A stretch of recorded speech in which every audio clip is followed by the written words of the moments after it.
So let me get this straight. Nebuchadnezzar comes in, he destroys Jerusalem, kills the inhabitants, destroys the temple, and God gets his revenge on Nebuchadnezzar by destroying Babylon and making Nebuchadnezzar eat grass. Titus does the exact same thing and goes back to Rome, becomes emperor, and dies of a fever at some point later in his life. If you're Nebuchadnezzar, you're like, I got ripped off.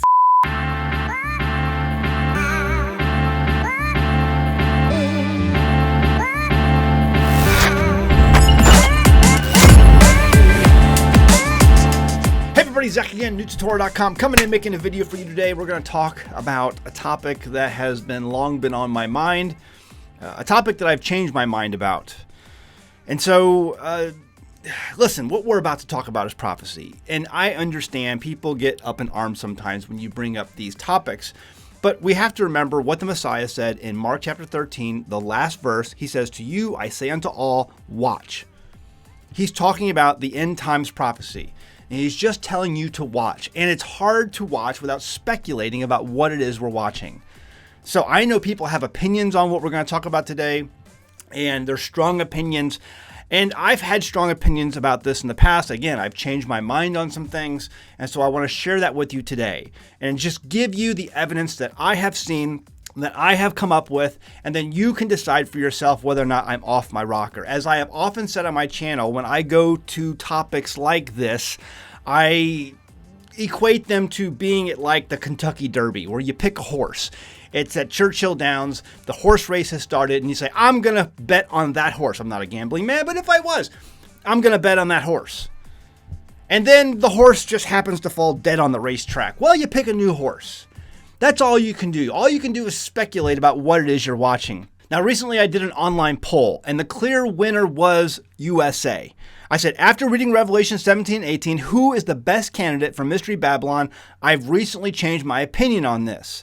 And USA came in first place with 36%. Jerusalem came in second place with 25%. Something else came in third with 21%, and Rome came in last. And you can see where I voted on that poll with over 730 votes for this poll. I think that's a pretty good, indicator of where people are at on this. And, I don't mind being in last place. I think that's often how you find yourself in Scripture. You find things that God picks, whereas everyone else thinks something else, where God says, nope, we're going to do it this way. You can see that in David, the little shepherd boy, where no one thought he would be the one who was crowned king, so they left him out in the field. And the little boy Samuel, God, the creator of heaven and earth, passes by the high priest to talk to the little boy Samuel. You see this all over Scripture. Moses, the man who didn't have very good speech abilities, God picks him to do his work, to lead the people out of Egypt. So it's like there's a pattern here. I don't mind being in last place with this poll. I think it's Rome. Now, how I've changed my mind about this is I used to believe it was USA. And I had a whole host of reasons. I'm not going to get into those in the video. But I thought they were very good reasons. But when I started reading Revelation 17 and 18 closer, I had to switch my opinion on this. I had to switch my position. I believe, Rome. So there's my position, Rome. I believe Rome. Now, I'm going to spend the rest of this video giving you the reasons for that, and then you can decide whether I'm right or not. And I'm going to try to give them to you as quick as possible because I know you're busy. You have plenty of things to do today.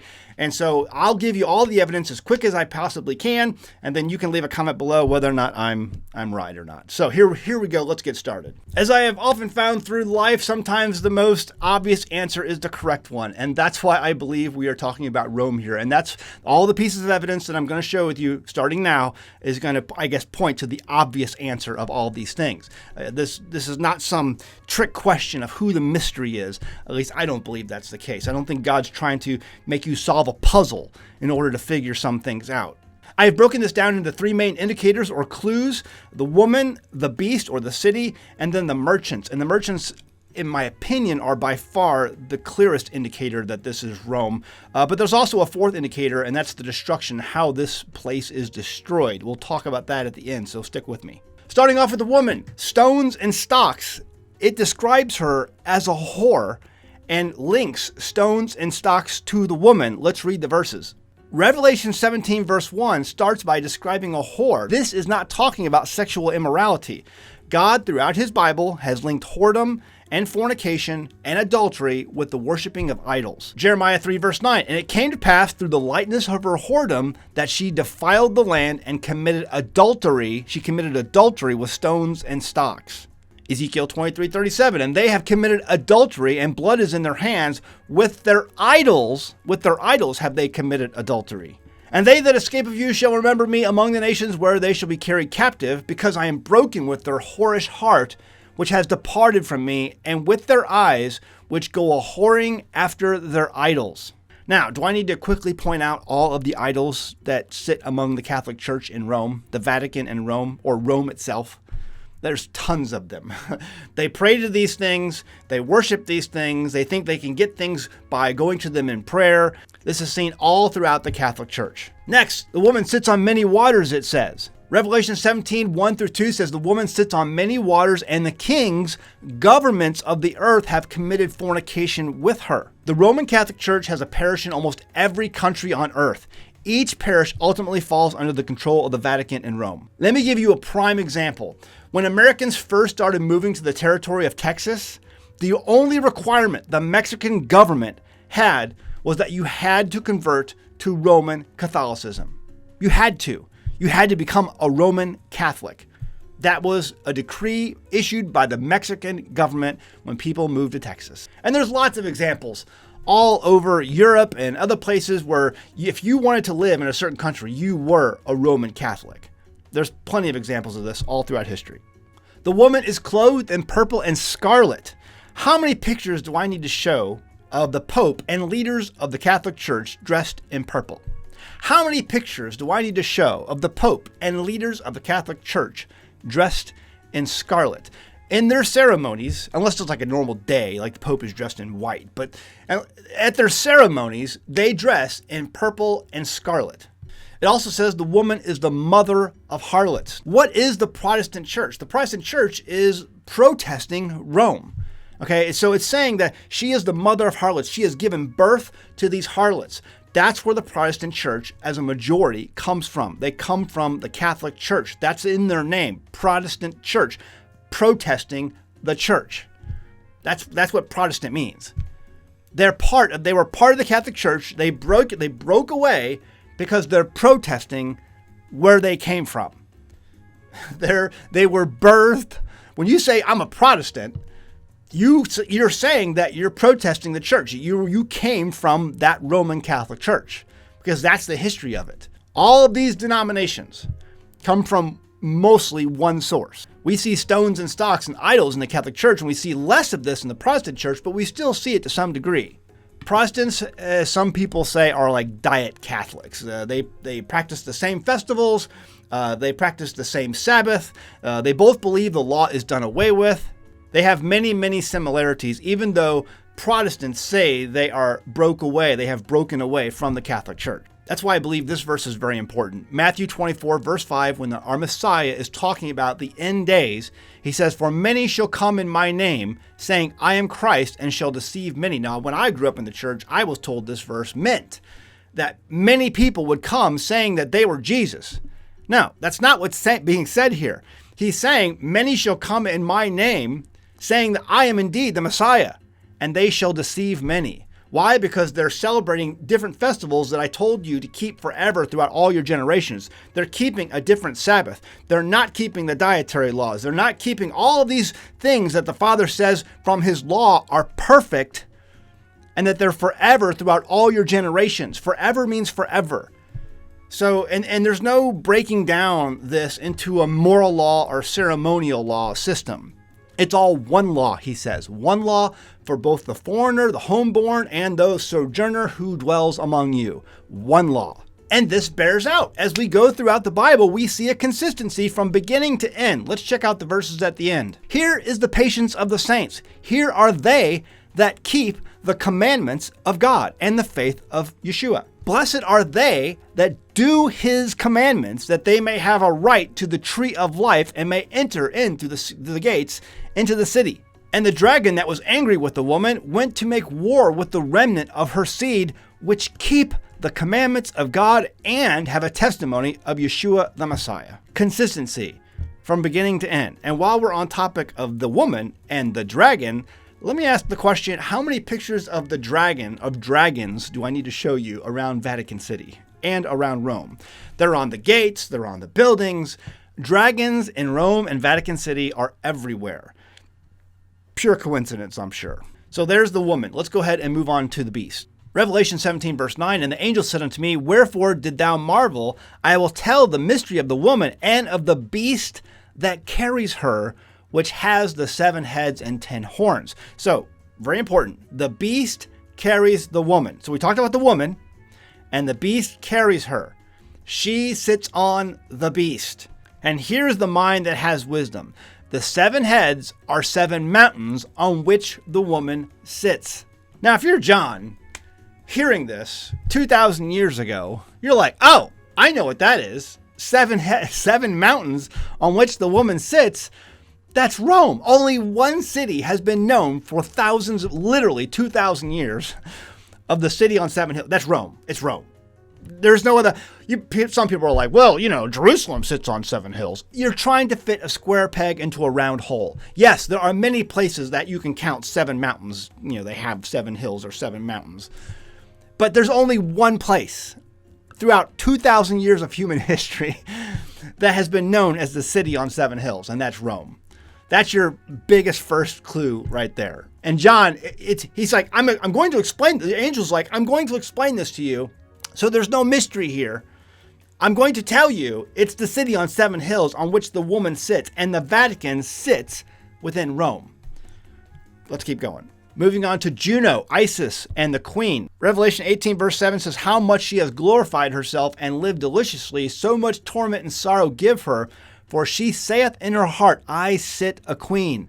I am no widow, and shall see no sorrow. Let's go back to Jeremiah and read all the times. Here are the verses where he says, mentions the queen of heaven, referring to Astarte several times. And I've done videos before that most of these goddesses are all the same deity, but change names and minor characteristics depending on the culture they are worshipped in. Juno was the goddess of marriage, fertility, childbirth, and she was the protector of Rome. Her title was Queen of Heaven.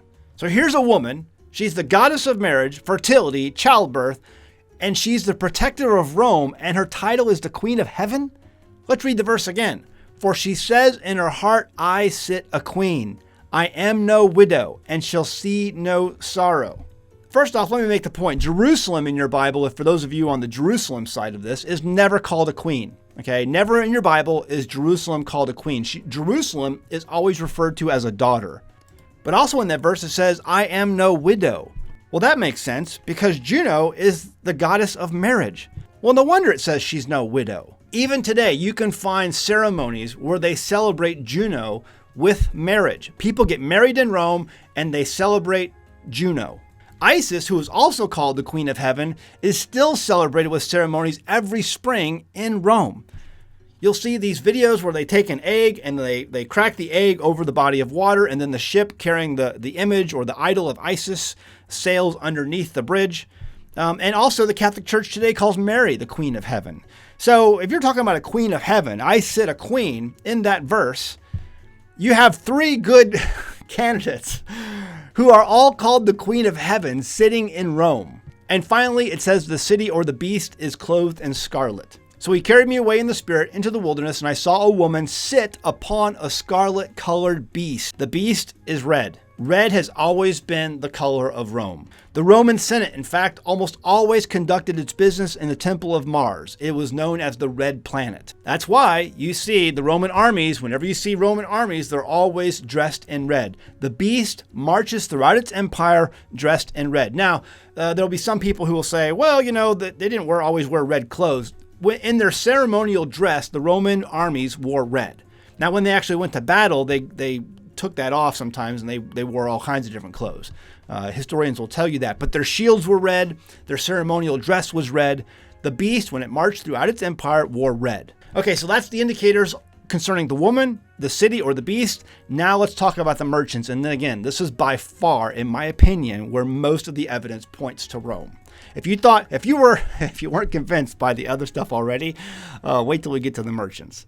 So here's what we know about the merchants. Upon the beast's destruction, the merchants cry out over losing their ability to buy and sell with this beast. Most of the items that they list are very closely tied with Rome, both then and still now. Starting off in Revelation 18, verse 11, it says, "The merchants of the earth shall weep and mourn over her, for no man buys their merchandise anymore." And it begins to list all the merchandise, starting in verse 12. It says, "The merchandise of gold and silver." Gold and silver. There's places you can go online where you can find all of the gold and silver that has been found, all of the Roman gold and silver that has been found throughout the world. They're all in caches or what they call hoards. And it's really interesting. You can dive in on this thing and see all the places where Roman gold and silver has been found. It's fantastic. This is amazing. Do you realize that Roman gold and silver has been found on every single continent on the planet except Antarctica? And it's probably because there's too much, no one's been digging there for it yet. But I mean, they've even found it in North America and in Australia, South America also. So I think the one that I thought was most interesting was over here in Japan. They found 4 Roman coins over here in southern Japan. Amazing. So Roman gold and silver has spread throughout the entire planet, okay? And guess what? Do you know what is among the top hobbies in the world today? Collecting stamps and collecting coins. And you want to know what the number one most traded coin today is right now? The Roman denarius. Google, what ancient coin is the most traded today? While determining the most traded ancient coin can be subjective and vary depending on the specific segment of the market and time period considered, the Roman silver denarius is generally considered one of the most popular and actively traded types of ancient coins. And I've got one right here. It's about 1,800 years old. I always keep it next to a U.S. silver dime so people can see the amount of silver content is close to the same. But yeah, the Roman silver denarius is the most popular or most traded coin even still today. Moving on to precious stones and pearls. Interesting fact, I didn't know that Julius Caesar, one of his main reasons for invading Great Britain was because of his obsession with pearls. And Great Britain had a large supply of them. They found them. And even today, Italy is one of the top importers, the top 10 importers of pearls in the world. Google, what is the country that produces the most expensive fine jewelry? While several countries are known for their fine jewelry production, Italy is often cited as a leader in high-end jewelry, particularly for its exquisite craftsmanship and luxurious designs. Moving on to fine linen, purple, silk, and scarlet. We're talking about textiles here, fabrics. Very interesting. Italy sits as the top 5 importer and exporter of flax woven fabric. They also sit as the top 5 importer and exporter of raw silk. Do I need to talk about the finest suits in the world? I mean, I think most people understand that if you want a handmade, tailored suit and money is no object, where do you go? You go to Italy. It's not just a suit, it's a Fanucci. And when it comes to women's fashions, Italy again makes the top of the list. Gucci, Prada, Versace, Armani, it's Italy. Now, moving on to Thyine wood, or what today is called Thuya wood. This wood was basically harvested to the point of extinction by Rome. Any historical evidence, or you look up any information on this, Rome basically destroyed this wood industry by harvesting it to almost extinction. The only place you can find it today is in Morocco. It used to be all over the Mediterranean. And the reason why they harvested this was because they used it in all of their ceremonies, their sacrifices, because it produced a certain fragrance that they liked when they performed their sacrifices. And it only comes from the root ball of this tree. And so they have to dig up this root ball in order to get the wood that they want. And also it produces really fine woodworking products because of the grain of the wood. But this wood in particular is not tied to any other country. It's not tied to Jerusalem. It's not tied to America. In America, customs mostly, for the most part, won't even let it in because it's the root ball that's desired. There's clods of dirt and all kinds of debris that's usually on it because they're shipping it in raw form so that it can be worked here in America. And customs won't let it in. Because within those dirt clods, there might be some insect or something else that might be hitching a ride with that wood, and they don't want us to so they won't let it in for the most part. Jerusalem, some people think it was mentioned in 2nd Chronicles or 1st Kings used by Solomon, but that was a different type of wood that came from a different part of the world entirely. But this wood being mentioned in Revelation 18 is only tied to Rome. There's no other way you can connect this wood to any other place in the world. Now, this one kind of blew me away because I always thought ivory was completely illegal anywhere, and there's no one who deals with this anymore on the open market. Well, I was wrong because there is a significant ivory trade that goes on in Italy. It says online ivory trafficking significant despite new EU rules. And if you look it up, ivory is like a top there. Italy is a top importer of ivory. It's like number 2 in the world when it comes to importing ivory, according to the OEC website. Now let's go back to wood. It says all manner vessels of most precious wood. Italy is recognized widely as the country that produces the most luxury furniture with a strong reputation for high quality craftsmanship and innovative designs. They still deal in very high woodworking handmade products for the super and ultra rich. Here's an example of an Italian-made bed frame for $33,000. This is just for the bed frame, not for the whole bedroom set. No, just the bed frame was $33,285. And there's plenty of other examples out there that show just the high prices that fine woodworking will demand coming out of Italy. Brass and iron. And they produce a lot of brass items and iron for industry. But moving on to marble. Google what country produces the most expensive marble. Italy is widely considered the country that produces the most expensive and finest marble in the world. While other countries like Greece, India, and Spain also quarry marble, Italian marble, particularly from the Carrara region, is renowned for its luxury and high quality. And according to the OEC website, Italy is like one of the number 1 when it comes in terms of price exporters of their marble in the world. Now, places like Turkey will actually export more marble than Italy, but it's a lower quality and they don't get as high a price. Italy gets the highest price for their marble. And if you're one of the rich, you know, some oil tycoon or some Saudi prince, you're making your home out of Italian marble. Moving on to the next verse, it says, and cinnamon and odors and ointments and frankincense. Now, we're talking now about perfumes. When looking up countries that produce the most expensive fine perfumes, France obviously comes up number 1. It is like the world's perfume capital, as it says. But Italy, it says, is a significant player in the luxury perfume market, blending artistry with industrial precision. And according to the OEC website, we see it as being labeled the 3rd largest exporter of perfumes in the world. Also interesting to note that you can find frankincense being shipped all over the world to all of those different places that the Vatican controls, you know, their parishes. The Catholic Church is a major consumer of frankincense. Incense with frankincense as a primary component is a significant element in Catholic liturgical practices. It's used during various parts of the Mass. In fact, if you're a tourist going to the Vatican, you can buy frankincense specifically from the Vatican. They sell it to the tourist. Moving on to wine. Now, I don't know about you, but I can't go into a grocery store without seeing Italian wine. Italian wine is everywhere. Let's take a look. When it comes to worldwide wine production, Italy leads the pack, according to 2024 data.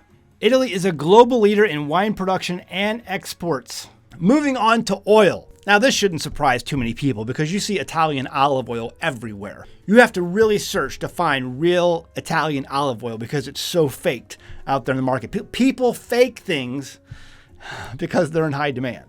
All right, when the counterfeits start coming out, it's because everyone wants the real thing.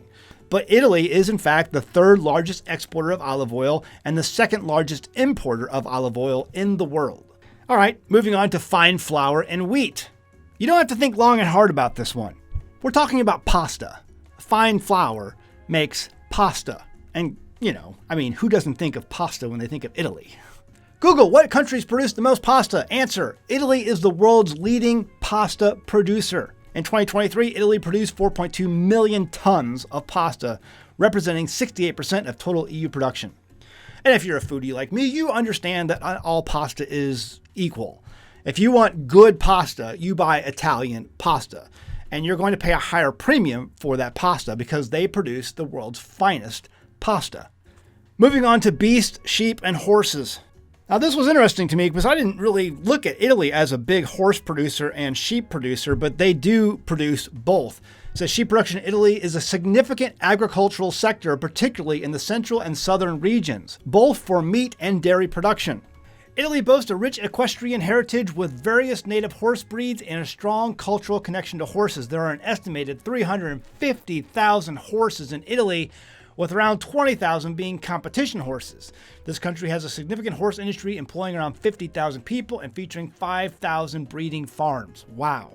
Moving on to chariots. Now this one I thought long and hard about before it finally came to me.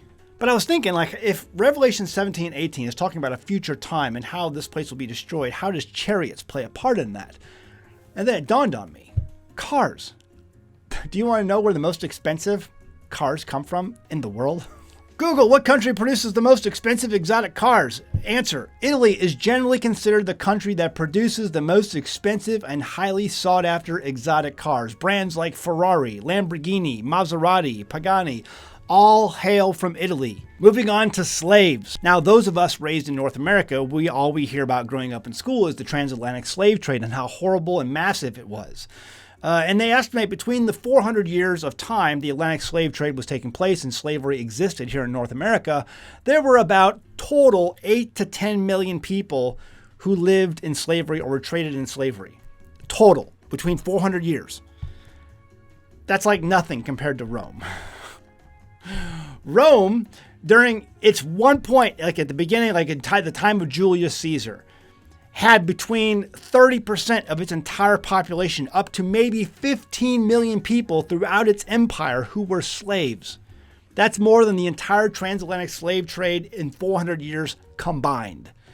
So it's impossible to estimate, when you try to add up the time between the Roman Republic, the Roman Empire, and the Holy Roman Empire, which did have slaves also, by the way, how many slaves existed in that empire or during that time frame. It's impossible to calculate. Google can't give you a direct answer because it's probably so massive.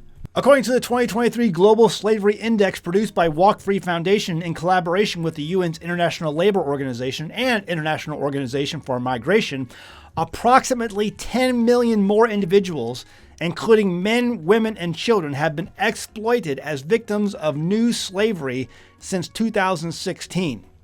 Human trafficking and the whole Epstein thing, all that stuff has been widely in the news lately. And slavery is a real thing even in our modern day. I mean, this is still happening. People are being exploited. They're being put into positions they don't necessarily want to be in. They're just trying to find a different way of living. And whether you consider that right or wrong, I have my own definite opinions on that. There are people today who would still equate these things to slavery, and they're estimating that there are millions of them in Italy right now, even today. That brings us to the last item on the merchant's list, and that is souls of men. Now, I think most people might think, okay, these are people who've died, people who've been killed by this mystery Babylon. That's an incorrect road to go down. Souls of men, it does not equate to them as being dead people.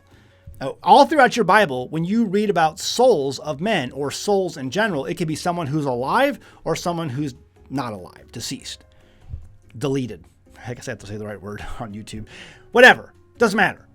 It's talking about souls of men. And then it dawned on me what this was talking about. Tourism.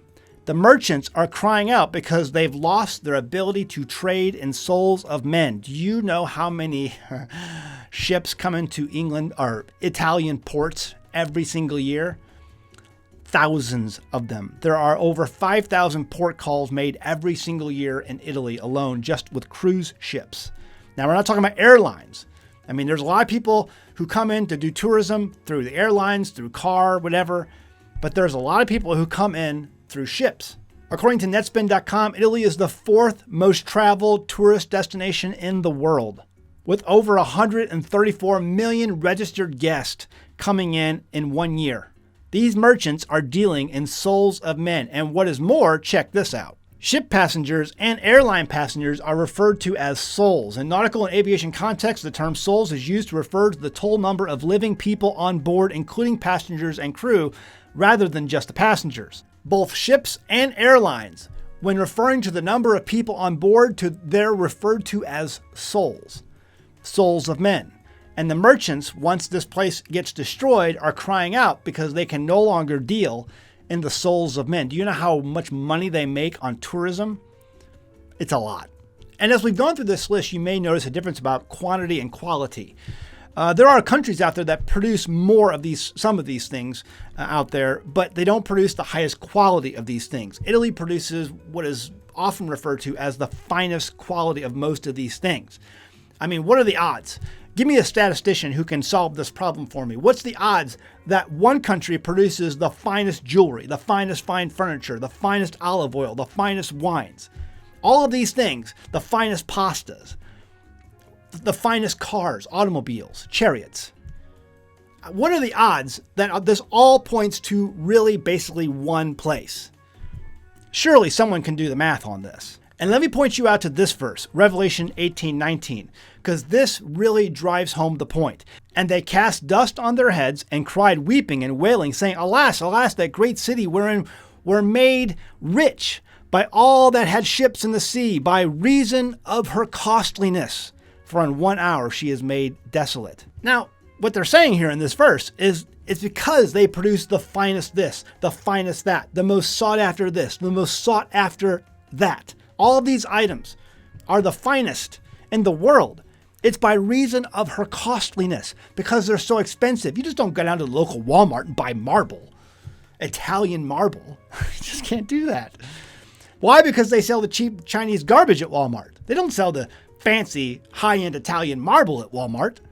No, it's by reason of her costliness. These merchants are selling to the rich of the world, and they're upset because of all of the high dollar money items that they're losing. So before we get into the destruction of this place and why I believe that's an additional indicator, let's talk about a couple of verses that I know people are going to bring up in the comments if I don't address them.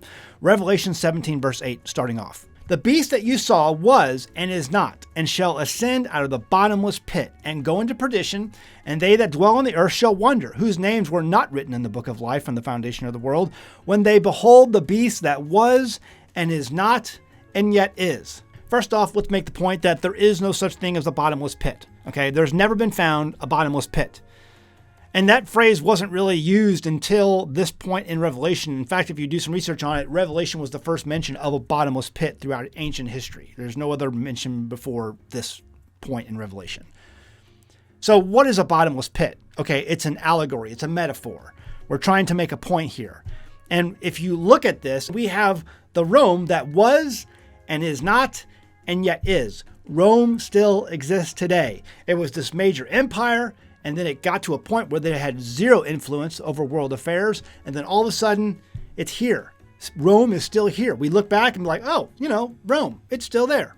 Revelation 18, verse 23, and the light of a candle shall shine no more at all in thee, and the voice of the bridegroom and the bride shall be heard no more at all in thee. For thy merchants were the great men of the earth, for by their sorceries were all nations deceived. Now, this was one of the biggest pieces of evidence that people give that this is America because of the pharmakia, the pharmacy industry that we have here in this country, because they will point out that that word sorceries is the word pharmakia in the Greek. And so say, see, look at our pharmacy industry. This is what it's talking about. If you dig down deep into that word pharmakia, you will find that it's often related to witchcraft, idolatry. Idolatry and witchcraft. What did we already talk about when it came to idols? Do you think there might be any witchcraft and idolatry going on in the Catholic Church today? I mean, you can see these same clips on your internet just like I can. And there is some weird, strange things going on in some of these churches, in all their churches, and all of their services and mass gatherings and all of these things.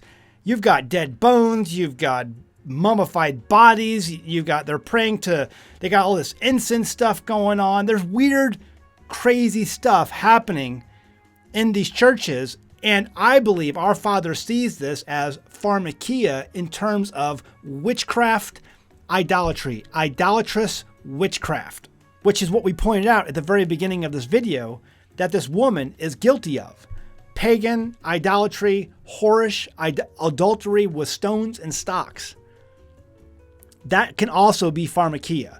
So while, yes, I agree, we have a pharmacy industry that is taking advantage of people, killing people, doing all these horrible things, and doing it all for money. And while I believe that's demonic, no doubt, in my opinion, however, that's not what's being referenced here. And I think often people will look back at that and be like, no, that's talking about the pharmacy. No. It's talking about idol worship. stones and stocks, which is the context of where all this gets started in Revelation 17. But I know that verse will come up, so that's why I wanted to address it. Now, let's move on to destruction and why I believe this is also an indicator. The verses in Revelation 18 give us clues to how Mystery Babylon is destroyed, starting off in verse 9 of 18. Therefore shall her plagues come in one day, death and mourning and famine, and she shall be utterly burned with fire, for strong is the Lord who judges her. And then verse 18, they cried when they saw the smoke of her burning, saying, what city is like unto this great city? And then back to 19, where it says, in 1 hour she is made desolate. And a lot of people will say, well, how does that happen? How does that happen in 1 hour? How does burning take place in 1 hour? And a lot of people will talk about, nuclear weapons. How could America be destroyed? Or how could Jerusalem be destroyed? Well, a nuclear weapon goes off. Okay, that's true. You could burn a city or a place with fire from a nuclear warhead. However, I think we're missing something. Did you know? Oh, well, let me just back up. Many of you are subscribed to a channel called Suspicious Observers, one that I also am subscribed to and have been for years. Do you want to guess where the number one volcano that he is the most worried about is located? Guess where it's located? Well, I'll let him explain it. In 2021, we identified the top 5 scariest volcanoes for the next 25 years, and number 1 on the list, Campi Flegrei in Italy. Last year, after a seismic swarm began and ground uplift accelerated, we put the region on alert. Since then, officials and experts have been increasingly concerned over the stability of the region. About 2 days ago, a significant earthquake shook the region again. Panic is beginning to ensue among the locals, very loudly in public, but quietly in emails between geologists as well. I want to hear, right now, renew the next to highest alert for this area. What that means. Your region is expected to destabilize entirely, but the timeline is fuzzy. Could be in 2040, could be tomorrow. Without a bit more in the scary direction, it would be irresponsible to advise anything like evac or migration, but we're getting close. Do not sleep on this one. Now, what he fails to mention in that video is the fact that not only is this a volcano located south of Rome, near Naples, this is a caldera. Yeah, it's not just a volcano, it's a caldera. Now, it's not as big as Yellowstone, but it's about half the size, which I believe is big enough. In fact, Italy has a whole bunch of volcanoes. Some of them are semi-dormant. Some of them are like this one here, this Campi Flegrei is waking up. And that's a caldera. And if a caldera goes off south of Rome, north of Naples, or at Naples, you're talking about destroying not just Italy, not just Rome, but most of Southern Europe and Eastern Europe from the Med, at that point on. It's going to be a complete and total mess. Listen, guys, Mystery Babylon, this is not meant to be a trick question. The reason it's called a mystery is because it's not actually Babylon, but it shares some of Babylon's attributes and characteristics. Let me point out a couple things before we end this video. King Nebuchadnezzar II of Babylon conquered Judah. He destroyed Jerusalem and the temple in 586 BC. Roman general Titus led the siege and destruction of Jerusalem, including the Second Temple. So you have one king who goes in there, destroys Jerusalem, kills its inhabitants, and destroys the temple. You have the second general or king who comes in because Titus eventually becomes emperor of Rome, and he destroys Jerusalem, he kills the inhabitants, and he destroys the temple. After God used Nebuchadnezzar to take spoil of Jerusalem, he destroyed Babylon, and it eventually ceased to exist. Isaiah 9 and 10 spell that out. God says, you're the rod of my correction. Okay, you're the rod, I'm going to use you, and then when I'm done with you, I will destroy you. And he did. He destroyed Babylon. Babylon today doesn't exist. Rome has not yet been punished. It still exists today. Revelation 18 verse 5, for her sins have reached unto heaven, and God has remembered her iniquities. This is a big clue. God has remembered her iniquities. Because if this was talking about Jerusalem today or America today, it'd be saying, I know your iniquities. We've seen that before. Earlier on in Revelation, when talking about the 7 churches, it says, I know your deeds, or I know your works, depending on your translation. It says, I know them. But for this instance, in this case, it says, I have remembered your lawlessness. I have remembered your iniquities, meaning it happened before. This is in the past. Something took place in the past. I have called them to mind, and now I will destroy you. Let's look at the repeating cycle when it comes to Babylon. Judea rejects God's prophets. God allows Judea to be conquered, and then God destroys the conquerors. Now let's look at the repeating cycle according to Rome. Judea rejects God's Messiah. God allows Judea to be conquered. God doesn't destroy the conquerors? That doesn't make sense. So let me get this straight. Nebuchadnezzar comes in, he destroys Jerusalem, kills the inhabitants, or tens of thousands of them, destroys the temple, and God gets his revenge on Nebuchadnezzar by destroying Babylon and making Nebuchadnezzar eat grass. Titus does the exact same thing and goes back to Rome, becomes emperor, and dies of a fever at some point later in his life. If you're Nebuchadnezzar, you're like, I got ripped off. Emotional damage! He does the exact same thing. He doesn't get punished. God says, no. I remembered her iniquities. I will have my day. Let me leave you with this verse, probably the most famous verse of all of this 2 chapters. And I heard another voice from heaven saying, come out of her, my people, that ye be not partakers of her sins, and you receive not of her plagues. And people have tended to think that this was talking about the worldly system. Come out of the worldly system. And that's true because this system has spread throughout all of the world. She sits on many waters. The Protestants and the church, the mother of harlots, and the harlots have spread over the entire planet. So you are coming out of a system. And the majority of the people that I have encountered who have discovered this Torah and discovered that it's meant to be forever and that God says it's perfect, they've realized that this is a system that we're stuck in, that we're coming out of, and they've come out of these churches who say, hey, we can do these other festivals and we can keep this other Sabbath and we don't have to do what God's law says we need to do because that's been nailed to the cross, that's been done away with. And so that's the system you're coming out of. But I think it's also specifically talking to people who, where this system was founded, who might be living there, to come out of her. Come out of Rome, come out of Italy, because you're sitting on a time bomb. And the plagues are noted in verse 8. Therefore shall her plagues come in one day, death and mourning and famine, and she shall be utterly burned with fire. For strong is the Lord God who judges her. So there's where I am on Mystery Babylon. I believe it's Rome. Time will tell. We'll watch the show. I've picked a horse in the race, and we'll see how it turns out. Hindsight of prophecy is always 20/20. You don't know until it happens. But there's my thoughts on that. And what I have seen over and over again are people who have come to the knowledge of Torah. They've come to the knowledge of what sin is. Sin is transgression of the law, and that law is perfect, converting the soul. They're coming out of a system that ultimately began in that place called Rome. That's where it got started.